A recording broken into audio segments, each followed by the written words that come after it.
Hey everybody, it's Isaiah Brasfield. I'm Executive Director of Jessie Mae Foundation. This video is really to follow up on the video I had a few months ago, which is about how to start your own nonprofit foundation.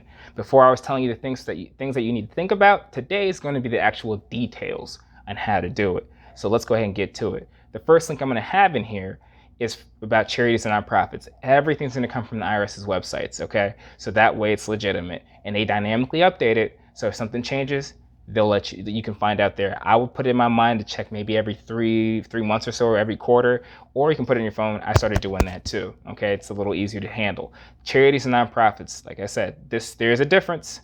People do interchange them when they speak about it, but there is a difference, and this is where you find out. All right, you're gonna find out which one you fall under and the subcategories within that. That's going to matter. They even have a way to search the actual organization names, get to see what the filing forms look like, and this is how you can get your employer identification number. That's going to matter. If you can do the option to print it out immediately, I suggest that. If not printing it out, at least save it to computer. If you can do both, do both. Have a hard copy, have a soft copy, keep it somewhere safe. I keep my stuff all in the same folder, everything that has to do with the foundation as far as hard copies are concerned. Okay, go ahead and do that. Let's keep it moving. Exempt organization types. That's the next link I'm going to have on here. It might not be exactly in this order, but everything will be in the description. All right, this talks about charitable organizations, churches and religious organizations, private foundations. Like I said, that's what I am. Political organizations and other nonprofits. It breaks it all down, definitions. I'm not a legal scholar. Some of these words I had to look up. Some of the words in the definitions I had to look up, okay? But this is kind of where you earn your bones, and it even feels more yours. Treat this just like a normal business because it is one. I don't even accrue income. All the money goes out, but it's still a business, okay? This is a perfect place to go ahead and learn how to run a business. If you've ran one before but couldn't really figure it out, this is a safer place to do it, especially if you're not accruing income, because the risk is lower and you can take your time. You don't have to be sped through it. Take your time, read the definitions, okay? Let's keep it moving. Private foundations. This link is going to have the life cycle of a private foundation on here, exempt requirements. So that's when I say 501c3 status, that's what it is. 501c3 is tax exempt status. Now there are different types of things like 501c4 and so on and so forth, but it'll explain that to you. So again, it explains private foundations, the life cycle, and a bunch of other things you'll see on there. Okay, let's keep it moving. Existing organizations. This link, I love it to death. This tells you how you can keep and maintain your nonprofit status, okay? It even has videos on here. The main takeaway from all of this is whether it's city, state, or the federal level, they'll help you. I've had to send in paperwork. If it was done incorrectly, they sent it back. I called them. They told me, mark this box. Okay, you need to write this here. If you don't have, like for instance, there's other business tax paperwork I have to do for the city. I don't have like office furniture or anything like that. That's not how I operate. And also on there, I had to mark one box, tell them why, and just sign it, send it back. They literally talked me through it. You can do the same thing with the IRS. That resource is there. Use it, okay? Now, you might be on hold for 5 minutes to a few hours, but it's worth it at the end of the day, okay? And you might have to call back a few times. Sometimes I got a string of people having a bad day because we're all humans and it's COVID. It's hard times right now. I'll just keep calling back until I get somebody who has an answer, who's going to facilitate it. Facilitate answers for me, and that's it. Let's go ahead and keep moving, all right? What else is important is go ahead and establish your name, all right? Do that. That's actually the fun part. Search the availability in your state's website. What I did, very simple, virginia.gov. A lot of these state websites end with .gov. If they end with something different, you can always verify it through your state's website. You can, again, call these people, call your city council, whomever. Call these people, Google it, and find out, is this where I need to go, okay? Pick your name, search the availability of that name.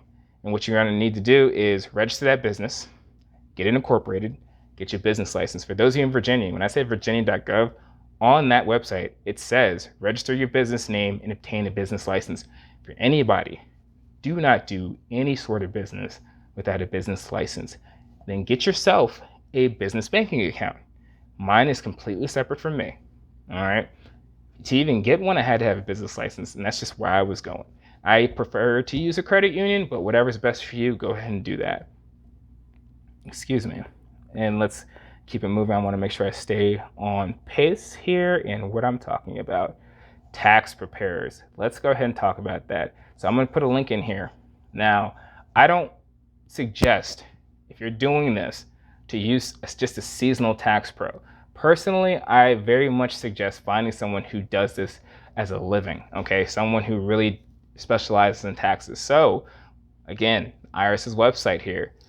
You can search for tax return preparers, because my whole thing was I didn't want to get scammed. Okay, so I wanted to verify someone's credentials. And in here, it breaks everything down from attorney credentials, so if you're doing it through a lawyer, certified public accountant credential, enrolled agent credential, enrolled actuary credential, enrolled retirement plan agent credential, and annual filing season program participant. That's what I was talking about. It's like just they're a participant just one time a year. Now, it's a whole lot of things to say there.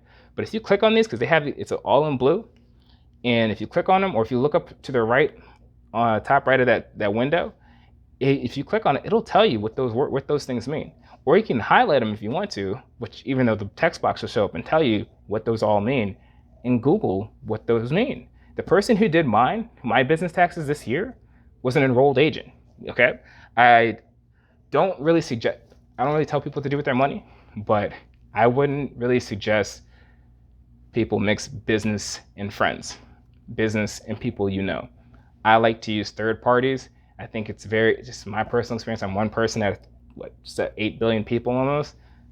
And from what I've seen just through life, not me even on a personal note, just through life, it's better to have a third party. Very seldom can two people handle mixing business and money, okay? If you have someone you trust, sure, but just make sure you can separate the friendship, the family, whatever, from business, okay? And that's it. Let's keep it moving from there. All right, keep the pace going. All right, register the business, get your tax together. Also make sure, state, again, I keep bringing this up, city, state, federal level, you have to file. Even if you're not accruing income, because I don't accrue income, we don't get paid, okay? Any money that I use is going straight out to whomever I'm helping, okay?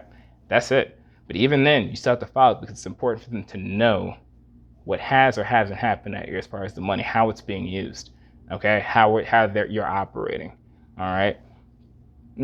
Let's keep it moving from there. Okay, let's go back to the names. So we already searched the name availability with the state, domain availability. Go ahead and pick whomever you want to do it with, whomever you want to do it. I don't want to say who I'm doing it with because I don't want to, one, I'm not getting paid for that. Two, I don't want to, even if I was, I wouldn't want to guide someone to a specific place to use, okay? But when you do it, you can go ahead and search the names that are available or not. They should have a search bar at the top to see the availability of them. So like JessieMaeFoundation.org should have my name under it, okay? Okay, it should come up as taken. There's the JessieMaeFoundation.org, but that's not me, okay? If you find that the website is open, go ahead and take it. I also suggest to use the .org. It gives a little more credibility, even though at the end of the day, you only really pay a few more dollars. That's the difference from a .com and a .org, okay? But it does look better, all right?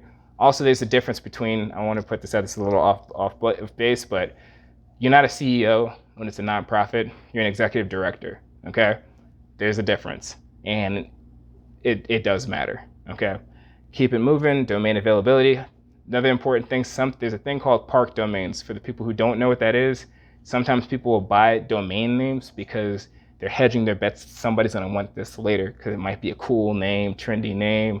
Maybe not now, but later, okay? You see some football teams or baseball teams are tripping on that because someone owns this website already, so they have to pay for it. Those things can be anywhere from a few $100s to like $10,000 I've seen before. It's not worth it. Fine, it flex your creativity, come up with something better. And that's it, okay? Go ahead and find the website builder that works for you, that's gonna do the things that you need to do, and go from there. You can always change it later, okay? Let's go after that. Open all accounts you can on social media sites. I got a TikTok for Jessie Mae Foundation 4 years ago when we started. I didn't have a plan to use it until recently, okay? But go ahead and get them, lock them in because someone else is gonna have it. People even sell those, and they do the same thing with domains that they do with social media, so lock it up, okay? Lock it up, all right? Now, this process isn't really expensive, okay, relatively. I think the most expensive thing I know the most expensive thing I've done outside of paying for the taxes is paying for the nonprofit status itself. And I think that was about $375 a few years ago, and that's it. All right. Keep up with everything. Like I said, save. File your taxes. Social media, already talked about that. Take your time. It's not good. There will always be people to help you. Don't feel rushed. Okay? Don't let people rush you. One of my taglines, I said, it's the only thing I'm gonna touch on from the other video, is I do what I can with we do what we can with what we possess. Okay? When we have the time, we'll do something. When we have the resources, we'll do something. Okay? When I have the availability and so on and so forth. But take your time, do what feels right, and so on. There's always gonna be people who need your help. Just take your time, read everything. You don't want to make a mistake because you didn't want to read it, okay? And that's it. It's really not as daunting as it seems, and people, as far as the IRS, the state, and the city, are going to help you. All right, that's all I got for today. Thanks for taking the time. Everything's going to be in the description, or it's going to be a link to my website, which will have everything I'm talking about on here. I might put the WikiHow on there just in case you want it, but everything from the IRS is going to be on there, and you can start from, that's a great starting point. And from there, go ahead, just make the jump. Just make the jump. I know y'all got great ideas and you want to do what you can do, even if it's something small. Just go out there and do it, okay? If you haven't seen it already, watch the first video I had of the things to think about before you started it. If you have seen it and you want to watch it again, watch it again. Okay? I love y'all. This is what I got for you. Stay strong out there. Be safe. Be kind to each other. And I'll see y'all soon. All right.